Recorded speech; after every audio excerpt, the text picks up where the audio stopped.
लड़कियों को जैसे ही माहवारी शुरू होती है तो उनको 1 या 2 साल के बाद पीरियड में पेन होना शुरू हो जाता है और वो उनको इसी तरह से बड़ा किया जाता है कि ये पेन होना नॉर्मल है और इसके लिए आपको पेन किलर नहीं लेना चाहिए।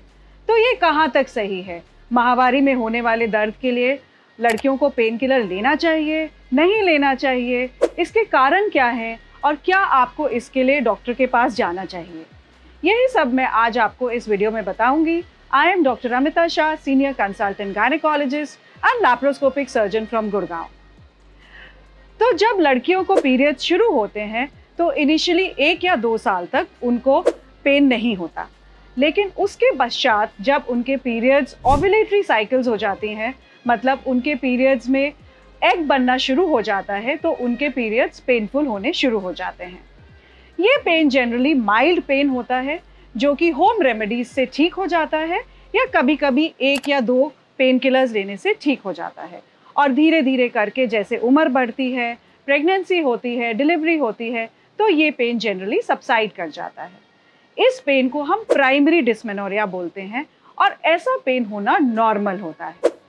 लेकिन अगर आपको ये पेन बहुत सिवियर पेन है जो कि 3 से 4 दिन तक रहता है, आपको इंजेक्टेबल पेन किलर्स लेने पड़ते हैं, आप स्कूल नहीं जा पा रहे हैं, आपको अपने काम से छुट्टी लेनी पड़ती है और आपकी पेन की इंटेंसिटी घटने की बजाय बढ़ती जा रही है और ये पेन 1 दिन ना रह के 3 से 4 दिन लगातार बने रह रहा है, तो ये पेन नॉर्मल नहीं है और इससे आपको सफ़र करने की ज़रूरत नहीं है। अगर इस तरह का पेन हो तो उसको हम सेकेंडरी डिस्मेनोरिया बोलते हैं, मतलब इस पेन की होने के कुछ ना कुछ ज़रूर कारण होते हैं या कुछ ना कुछ अंदर बीमारी होती है जिसकी डायग्नोसिस होना बहुत आवश्यक है। तो पेनफुल पीरियड्स या डिस्मेनोरिया जिसको हम बोलते हैं, इसके लिए आप ज़रूर अपने गायनेकोलॉजिस्ट को या डॉक्टर को संपर्क करें जिससे वो एक डायग्नोसिस बना पाए कि आखिर ये पेन आपको क्यों हो रहा है। तो कौन सी ऐसी कंडीशंस हो सकती हैं जिसमें आपको सेकेंडरी डिस्मेनोरिया या सिवियर पीरियोडिक पेन हो सकता है? सबसे इम्पॉर्टेंट और अहम होता है endometriosis, adenomyosis, fibroid uterus, uterus में पॉलिप होना, पेल्विक इन्फ्लेमेटरी डिजीज या ओवेरियन सिस्ट। इसमें से किसी भी कंडीशन की वजह से आपको सिवियर पीरियड पेन हो सकता है। डायग्नोसिस करना बहुत ही आसान होता है क्योंकि हम सिर्फ आपको एक अल्ट्रासाउंड बताते हैं और अल्ट्रासाउंड में हर एक की डायग्नोसिस बन के आ जाती है। अब इसका ट्रीटमेंट क्या है, इलाज क्या है?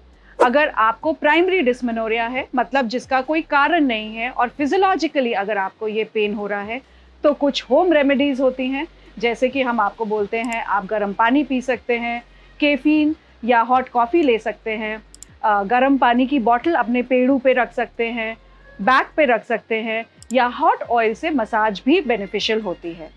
अगर होम रेमेडीज़ से नहीं फ़र्क पड़ रहा तो आप ओरल एनाल्जेसिक्स जैसे कि NSAIDs जैसे कि ब्रूफिन, साइक्लोपाम या मेफ्टाल्स्पाज भी ले सकते हैं, लेकिन इनको डॉक्टर की सलाह के बिना कभी ना लें।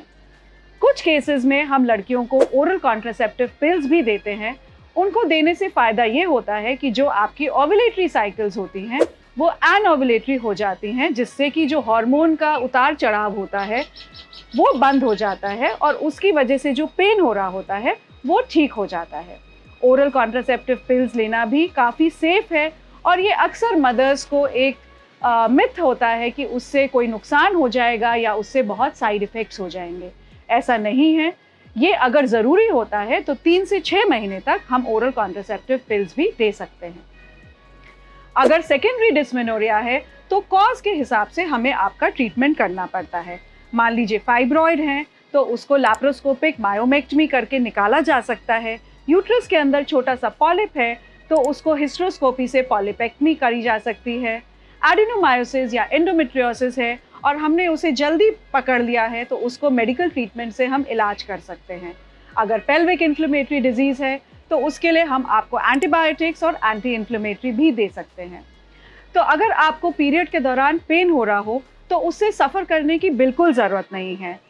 तुरंत अपने डॉक्टर के पास जाइए, एक करेक्ट डायग्नोसिस बनाइए और टाइमली ट्रीटमेंट लीजिए, क्योंकि अगर आपने टाइमली ट्रीटमेंट नहीं लिया तो जो आपके अंदर बीमारी पल रही है वो बहुत बड़ी हो सकती है और फिर उसका इलाज भी मुश्किल हो जाता है। तो पीरियड्स होना हर महिला के लिए एक नॉर्मल चीज़ है जो कि उसके पूरे रिप्रोडक्टिव करियर में होगी, लेकिन इसके पेन से सफ़र करना नॉर्मल नहीं है।